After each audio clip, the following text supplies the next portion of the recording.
Angelic, 1,000 benepisyaryo ng 4Ps o Pantawid Pamilyang Pilipino Program ang nabigyan ng bigas. Sakbang ito ng pamahalaan upang matulungan ang mga Pilipino, lalo na ang mga pinakamahirap sa gitna ng pagtaas ng presyo ng bigas, dulot ng hoarding, smuggling at panamantala ng ilan. Sa kanyang mensahe kasi, muling binigyang diin ni Pangulong Marcos na sapat ang supply ng bigas sa bansa. Kaya naman, ang babala ni President Marcos sa bagong Pilipinas aniya ay bawal ang hoarder, smuggler at price manipulation. Sa bagong Pilipinas, di na po ito pwede. Ganyan po yung kanilang ginagawa.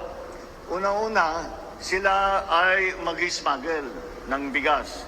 Ipapasok nila ngayon dito sa Pilipinas. Ngunit, pagpasok dito sa Pilipinas, yung bigas na yan, hindi nila ilalabas sa merkado. Hindi nyo kayang bilhin pa. Hindi nila dadalhin sa palengke, hindi nila i-release. Itatago nila yan para pataasin, para mababa ang supply, tumaas ang presyo.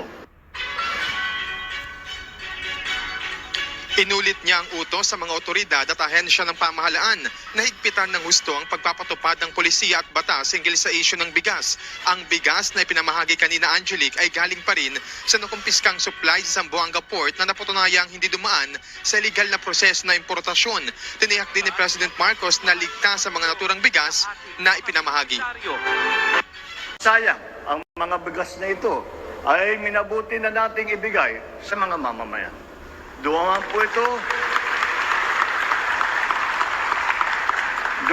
ito sa tamang proseso ng investigasyon, pagkumpiska at inspeksyon upang matiyak na ito ay ligtas na ipamahagi sa nangangailangan.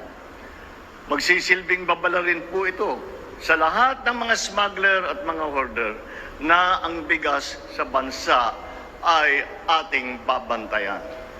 Masaya naman, Angelic, no, yung mga benepisyaryo, yung mga nakatanggap ng bigas kanina sa San Andres Sports Complex. Angelic, yung pabigas na yan ng pamahalaan, ilan lamang sa ayuda ng gobyerno, no, para matugunan yung challenges na kinaharap ng sektor ng agrikultura. Una na riyan, sabi nga ni Pangulong Marcos kanina, yung kadiwa ng Pangulo kung saan mas mura na mabibili ng ating mga kababayan yung mga agricultural products dahil may direkta ng ugnayan, no, yung producer at yung mga consumer. Nariyan din yung mga ibinibigay na mga makinarya, mga kagamitan at yung research and development para sa ating mga magsasaka.